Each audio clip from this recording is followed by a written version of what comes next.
Oi pessoal, esse é o História no Prato, falando um pouco sobre o contexto sociocultural por trás das receitas de família. Memória afetiva com doce de banana caseiro.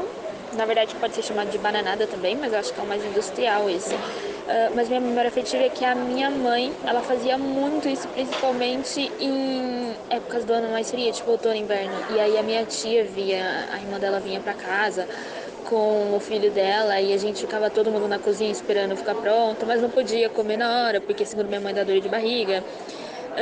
E eu acho que além do que já vai no doce, que é a banana, o açúcar, o limão, nananã, ela sempre acrescentava cravo. Não há uma história específica sobre o surgimento do doce de banana, porém, existem relatos de que na época do Brasil colonial foi bastante popularizado pela influência da economia açucareira, entre os séculos 16 e 18. Beleza, mas como exatamente aconteceu? Acredita-se que os senhores de engenho descartavam as bananas quando ficavam mais maduras, mas não iam para o lixo. Os escravos das propriedades misturavam as bananas com açúcar e limão, transformando a mistura na bananada caseira. A história pode ser complexa quanto à origem, mas essa receita passou por gerações de várias famílias e a gente sabe que a bananada fez parte da infância de uma galera. Muita gente jura que a receita vem da Itália, como uma adaptação da carne louca. Porém, a versão mais popular quanto sua origem é que a carne louca brasileira veio de um clássico da culinária louisiana, nos Estados Unidos, o po' boy. Aparentemente, durante os anos 20, uma lanchonete chamada Martin Brothers, dos irmãos Benny e Clovis, servia aos grevistas da companhia de bondes uma baguete recheada com carne desfiada e gravy, um molho de carne. O recheio varia um pouco, desde carne desfiada a camarão frito,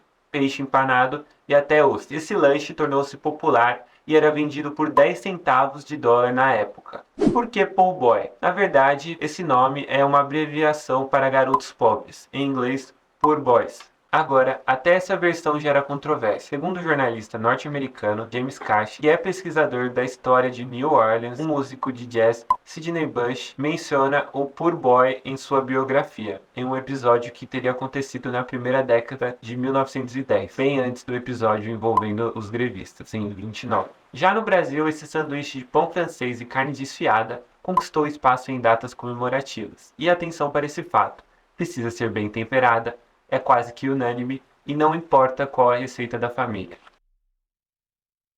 Uma memória afetiva que eu tenho em relação a uma receita é a do carê. O carê, ele é um prato bem popular no Japão, ele é um prato japonês. E eu tenho essa memória afetiva porque foi um dos primeiros contatos ali que eu tive com a cultura japonesa. Eu tenho uma família japonesa, então foi bem especial para mim essa introdução na cultura. E não só por isso, mas também por ter sido feito pela minha mãe. Minha mãe faz até hoje, inclusive, mas todas as comidas que a minha mãe faz parece que ela deixa um toque especial. Então, se eu tivesse comido o carê por uma outra pessoa, provavelmente não teria o mesmo impacto como teve com ela fazendo, porque parece que as mães, elas têm o dom ali, elas colocam, não sei, parece magia que elas colocam na comida. Esse é mais fácil de identificar, como chegou no Brasil. Foi no começo de 1900 e bolinha, junto com imigrantes japoneses. O carê é uma espécie de ensopado de carnes e legumes, bastante popular no país asiático, mas que na real surgiu na Índia e foi levado para o Japão na era Edo, entre os séculos 17 e 19.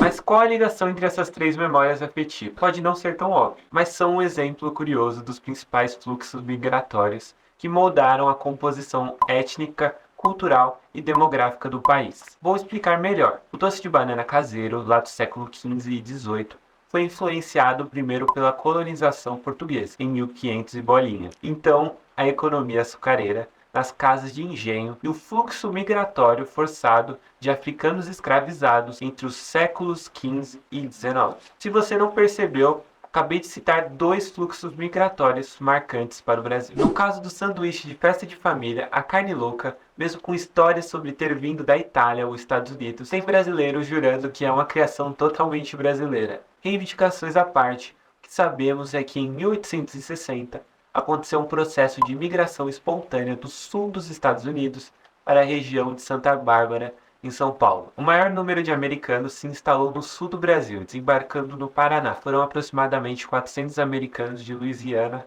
e Missouri em 1866. Prestou atenção no estado de Louisiana no meio dessa imigração? Agora adivinha a qual estado New Orleans pertence. O Carê veio com a imigração japonesa. Cerca de 260 mil imigrantes japoneses chegaram no Brasil no início do século XX, principalmente para trabalhar nas plantações de café, no oeste paulista, onde a burguesia cafeeira empregou imigrantes no Paraná. Esse arranjo foi possível por conta de acordos governamentais entre o Brasil e o Japão. O objetivo era aliviar tensões geradas pela crise demográfica no país asiático e a necessidade de mão de obra no nosso país. Esse outro fluxo de imigração marcou, por exemplo, o início da presença de diversos aspectos da culinária japonesa em São Paulo. Muitos paulistas com certeza já foram ou ouviram falar do bairro Japão Liberdade, que agora se chama Liberdade África Japão. Interessante que os fluxos migratórios não pararam no século XX. O OBMIGRA, sigla para Observatório das Migrações Internacionais, realiza desde 2015 relatórios anuais sobre migrações e solicitações de refúgio no Brasil. Nos dados de 2023, percebe-se uma mudança demográfica de origem dessas solicitações. Ou seja, se antes recebíamos mais imigrantes do hemisfério norte, e aqui estou me referindo a solicitações de refúgio, países da África, Bangladesh, Síria, imigrações voluntárias da China, por exemplo, no final da primeira década desse século, o fluxo migratório cresceu entre países da América Latina. Sobre quais países estou me referindo e o porquê? O principal eixo de origem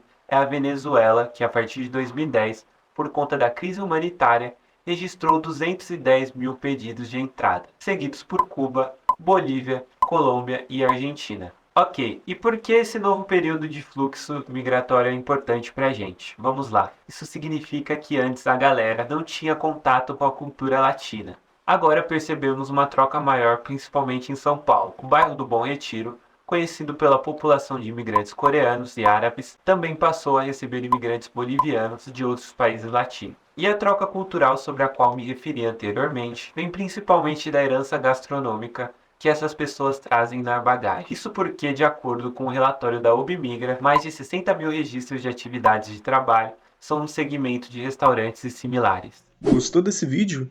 Então segue o História no Prato no TikTok e no Instagram para mais conteúdos como esse.